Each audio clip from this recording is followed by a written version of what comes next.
할렐루야. 우리 큐머닝에 참석하시는 청년 하람 여러분 사랑하고 축복합니다. 오늘은 주상 81회차입니다. 아그리빠의 도움을 구하는 베스도라는 제목으로 우리 함께 말씀 나누도록 하겠습니다. 여러분 본문 말씀은 사도행전 25장 13절에서 27절 말씀입니다. 사도행전 25장 13절에서 27절의 말씀입니다. 여러분 특별히 오늘은 개역개정으로 보기보다는 여러분 필요하신 먼저 보셔도 되고요. 개역개정보다는 139페이지에 보시면 이렇게 짤막하게 쉬운 성경으로 나온 본문이 있습니다. 저도 말씀을 준비하면서 여러 가지 본문의 번역들을 보게 되었고 쉬운 성경이 저와 여러분이 말씀 나눌 때 큰 도움이 될 것 같아서 이렇게 보게 되었고요. 여러분에게도 큰 도움이 되리라 생각합니다. 여러분 찾으신 줄 알고 우리 같이 한번 읽겠습니다. 며칠이 지난 뒤 유대의 아그리빠 왕과 버니게가 베스도에게 환영 인사를 하기 위해 가이사랴로 왔습니다. 그들이 가이사랴에서 여러 날을 머물게 되어 베스도는 아그리빠 왕과 바울 사건을 논의하였습니다. 베스도가 말했습니다. 이곳에 벨릭스가 옥에 가두어둔 사람 한 사람이 있습니다. 내가 예루살렘에 갔더니 대제사장들과 장로들이 그 사람을 고소하면서 그에게 유죄 판결을 내려달라고 요구했습니다. 그러나 나는 어떤 사람이 고소를 당할 때 그 사람을 고소한 사람과 마주하게 해서 고소한 것에 대해 변명할 기회를 주지 않고 그들에게 넘겨주는 것은 로마의 관습에 어긋난다라고 말해주었습니다. 그래서 유대인들이 나를 따라 이곳에 가이사랴로 왔습니다. 나는 시간을 끌지 않고 그 이튿날 재판을 소집하고 재판석에 앉아서 그 사람을 불러오게 했습니다. 유대인들이 일어나 그를 고발하며 죄목을 늘어놓았지만 내가 예상하는 것만큼의 죄는 없었습니다. 그들이 바울과 논쟁을 한 것은 간단히 말해서 그들의 종교에 관한 것과 예수라는 어떤 죽은 자에 관한 것이었습니다. 바울은 그자가 살아있다라고 주장합니다. 나는 이와 같은 문제는 어떻게 조사해야 될지 몰라 망설이다가 재판받기를 원하느냐라고 물어봤습니다. 그러나 바울이 황제에게 판결을 받을 때까지 그대로 갇혀 있겠다고 해서 나는 바울을 로마에 계신 황제에게 보낼 때까지 그를 가두어 두라고 명령했습니다. 그러자 아그리빠가 베스도에게 나도 그 사람의 말을 듣고 싶소 라고 말했습니다. 베스도는 내일 그의 말을 들을 수 있게 하겠습니다 라고 대답했습니다. 이튿날 아그리빠는 버니게는 화려한 행렬을 갖추고 군대 지휘관들과 그 도시의 유지들과 함께 재판정에 나타났습니다. 베스도가 명령하자 바울이 끌려 나왔습니다. 그때 베스도가 말했습니다. 아그리빠 왕 전하, 그리고 이 자리에 함께 하신 여러분, 이 사람을 보십시오.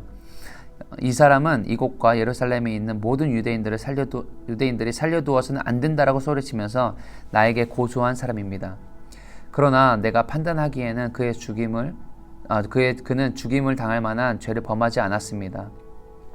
그런데 그가 황제에게 상소하였으므로 그를 로마에 보내기로 결정했습니다. 하지만 이 사람에 관하여 황제께 보낼 만한 자료가 내게는 없습니다.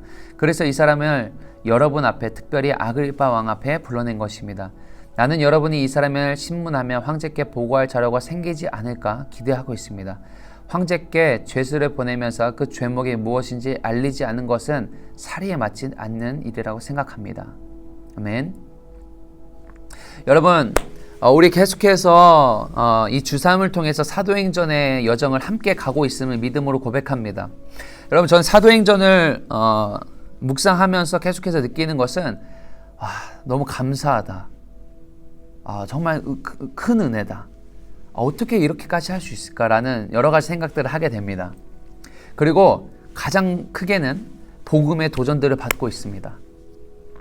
복음을 살아내고 전하는 것에 대한 도전을 받고 있습니다. 여러분도 이와 같으리라고 생각합니다. 어쩌면 저보다 더 이것들에 대해서 은혜 받으시고 이미 그 여정을 걸어가고 계시는 분들도 분명히 있으리라고 저는 생각합니다.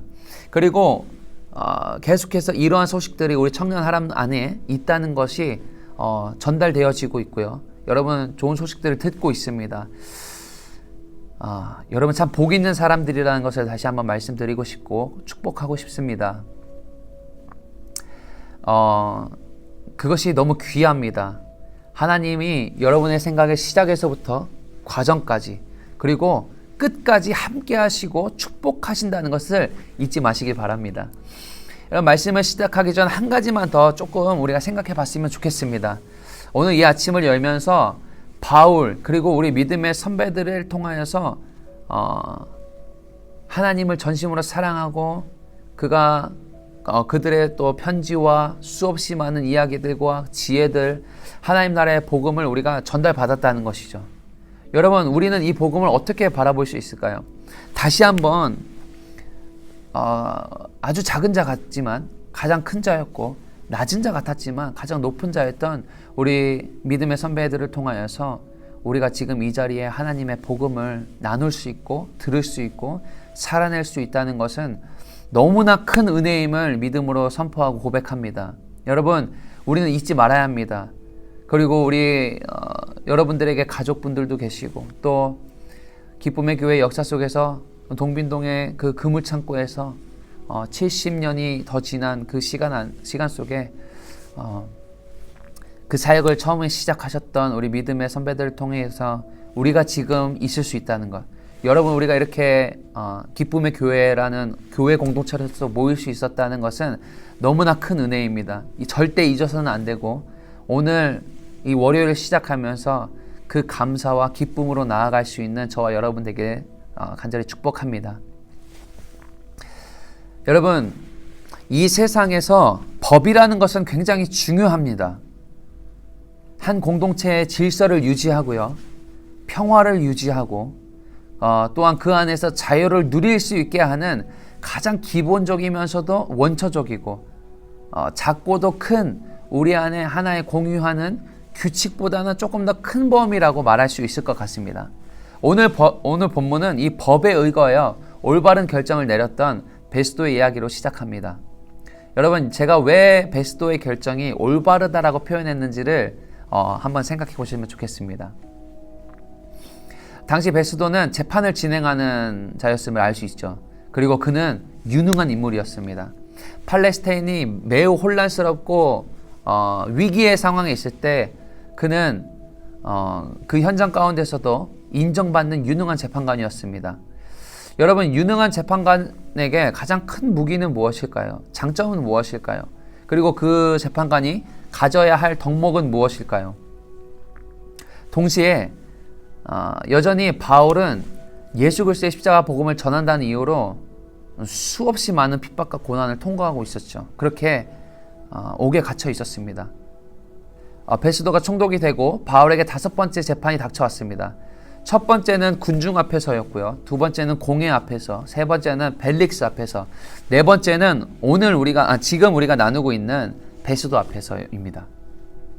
그리고 뒤편에서 나올 아그리빠와 왕 앞에서까지 이어지게 되는 과정을 우리는 보고 있습니다. 오늘 본문의 말씀을 통해서 두 부분의 소주제로 좀 나누어서 요약하고요, 우리가 하나님의 말씀을 조금 더 깊이 보길 원합니다. 여러분, 첫 번째입니다. 첫 번째, 하나님은 어떤 상황 속에서도 우리를 지켜보호하십니다. 하나님은 어떠한 상황 속에서도 우리를 지켜보호하십니다. 제가 아주 좋아하는 게임 중에 하나가 고요 속의 외침이 있습니다. 여러분, 고요 속의 외침 아시죠? 귀를 막고요, 이 막은 귀 안에서는 이어폰을 꽂는데 굉장히 큰 음악들이 나옵니다. 굉장히 시끄럽고 클럽에서 나올 법한 EDM 노래들이 막 나옵니다. 그러면은 이 상대방이 뭐라고 하는지 하나도 보이지 않는 것이죠. 그렇게 시끄럽고 큰 노래를 들으면서 출제자가 내주는 그 문제를 맞춰야 되는 거예요. 그러니까 예를 들면 이런 식인 거예요. 여러분, 한번 맞춰보세요.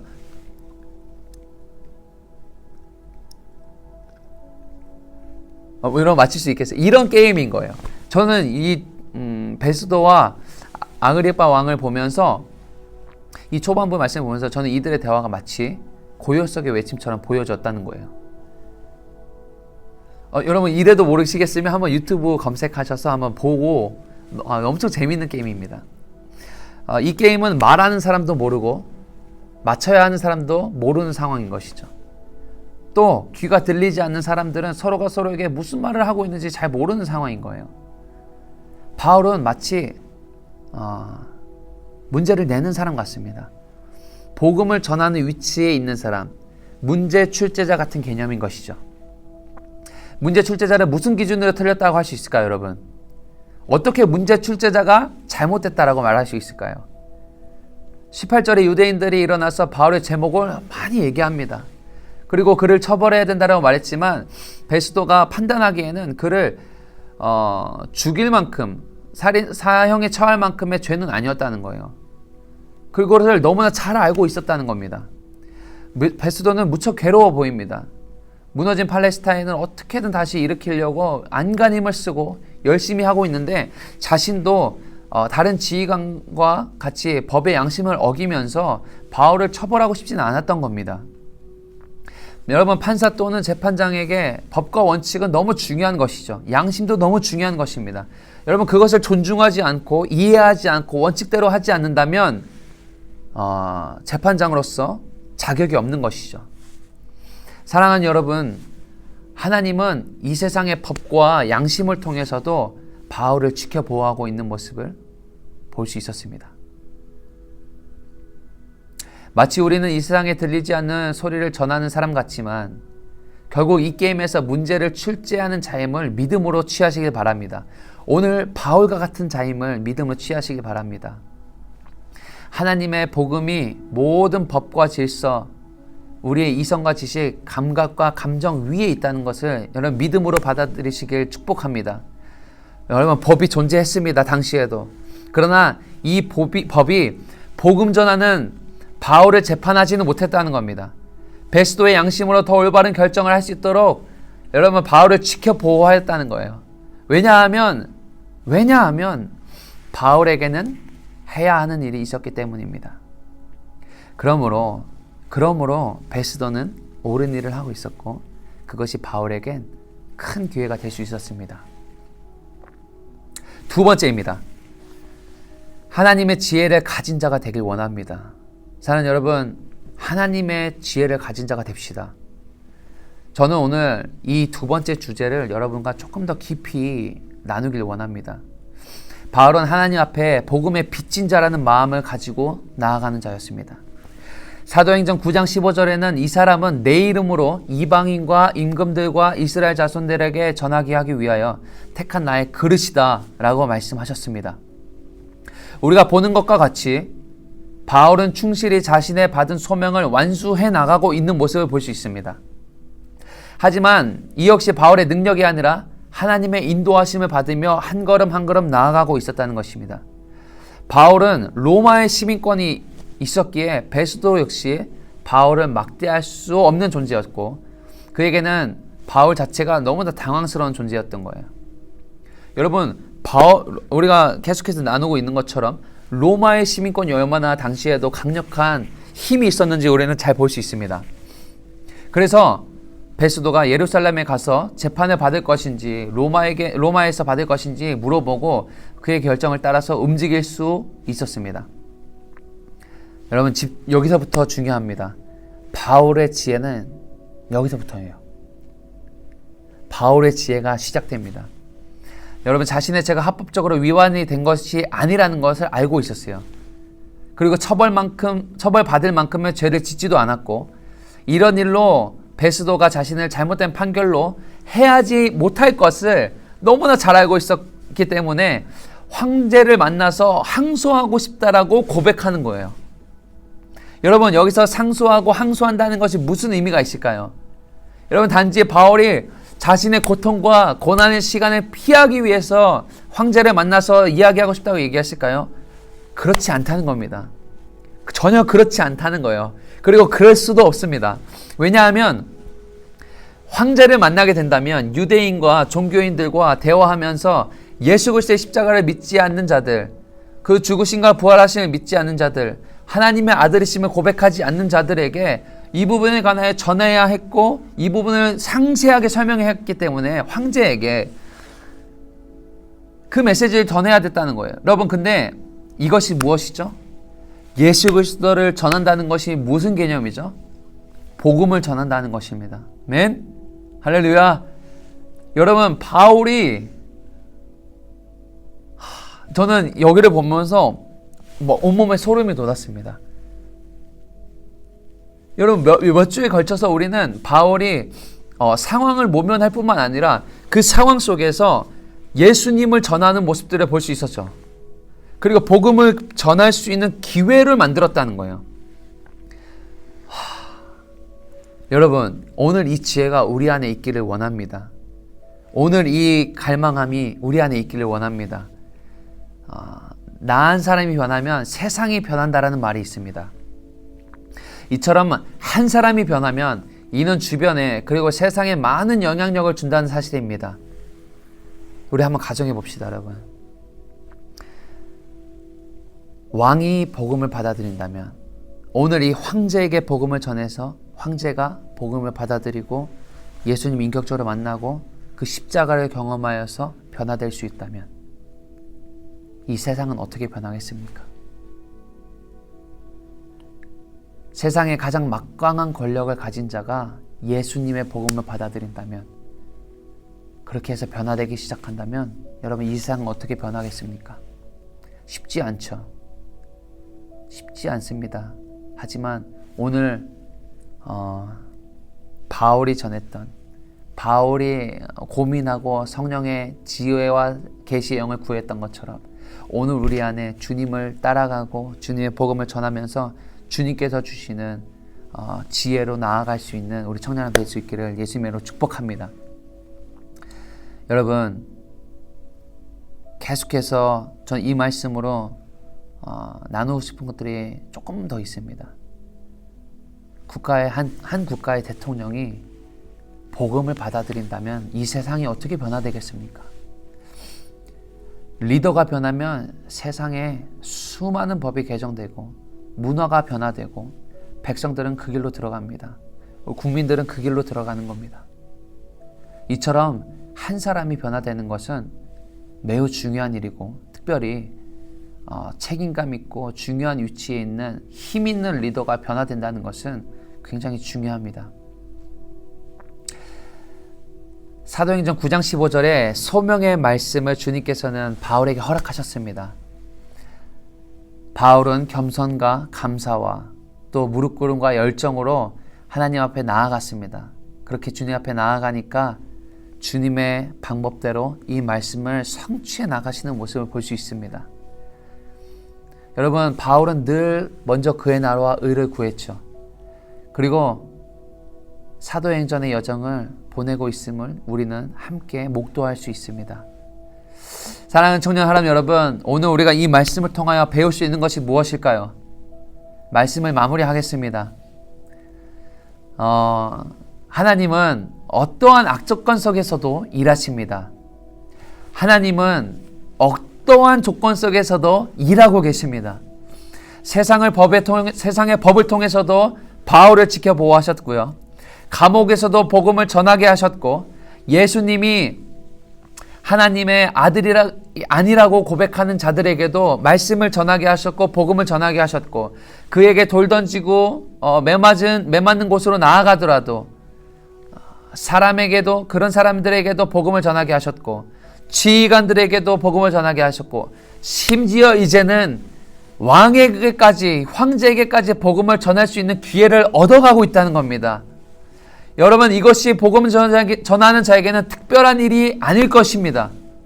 오늘 우리의 부르심과 사도행전의 말씀을 통해서 하나님께서는 우리의 공동체에게 말씀하시는 음성이 있습니다. 여러분, 오늘 이 음성을 우리가 들을 수 있길 바랍니다. 세밀하게 듣길 원하고 자세하게 듣길 원하고, 주님께서 이미 말씀으로 구체화하여서 우리에게 주신 그 음성을 이제는 우리의 눈과 귀를 열어서 들을 수 있길 바랍니다.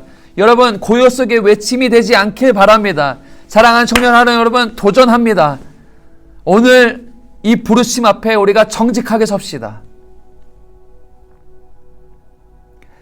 이제는 복음을 전하는 삶으로 들어갈 수 있는 저와 여러분 되면 좋겠습니다. 대단한 일이지만 여러분, 아주 평범한 일입니다. 주님의 부르심이 특별하고 위대합니다. 하지만 우리의 하루 속에 주님과 동행하는 것은 또는 아주 평범하고 당연한 일상이 되는 것과 마찬가지라는 것입니다. 오늘 말씀을 묵상하면서 오늘 우리가 더 큰 꿈을 꾸길 원합니다.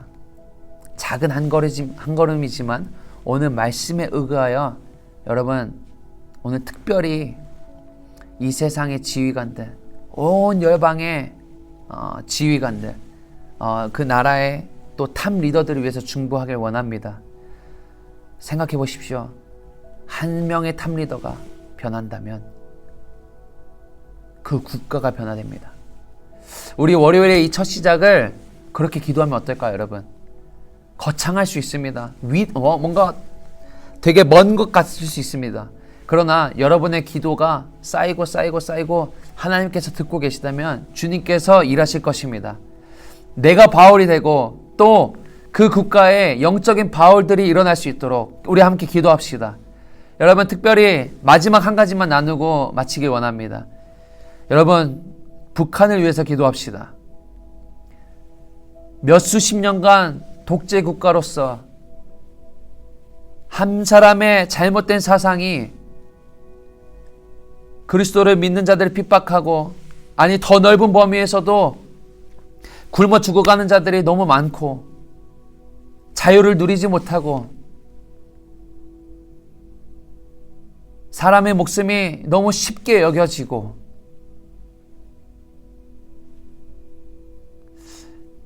여러분, 우리가 이 대한민국에 산다는 것이 무슨 의미가 있을까요? 여러분, 바울이 2000년 전에 그 복음을 전하는 사역을 했다면, 그 왕에게 복음을 전하는 사역을 했다면 2021년을 사는 오늘 우리는 이 말씀을 우리 삶 속에, 그리고 현 시대 속에 어떻게 적용할 수 있을까요? 여러분, 이 월요일 아침 우리가 열방을 품고 기도할 수 있는 우리 청년 하람 되시길 예수님의 이름으로 축복합니다. 주님께서 우리의 기도 가운데 함께 하실 것입니다.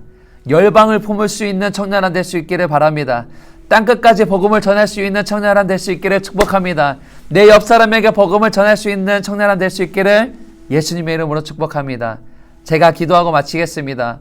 기도하고 마치고 여러분, 열방을 품는 기도, 이 세상의 지휘관들을 위한 기도, 영적인 바울들이 일어날 수 있기를 믿음으로 선포하고 중보해 주시길 예수님의 이름으로 축복합니다.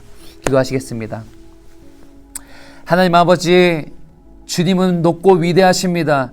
그분이 우리의 아버지 되십니다. 주님, 오늘 바울의 여정을 통하여서 우리가 사도행전의 여정을 걷고 있음을 믿음으로 선포합니다. 하나님, 우리 청년 하람이 이 여정을 함께 가고 있음을 믿음으로 선포합니다. 오늘 특별히 아그리빠 왕에게 복음을 전하고 황제에게 복음을 전할 기회를 얻는 바울을 묵상했습니다.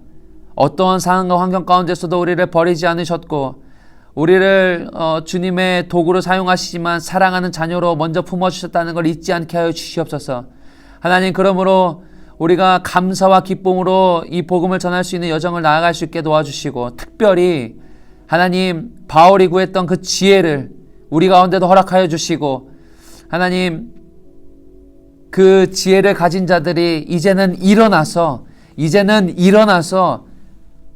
내 삶 속에서, 그리고 열방을 품을 수 있는 넓은 그릇으로 나아갈 수 있는 우리 청년 하람 될 수 있도록 주님 축복하여 주시옵소서. 영적인 바울들이 일어날지어다. 북한 땅 가운데 주님의 놀라운 역사하심이 있을지어다.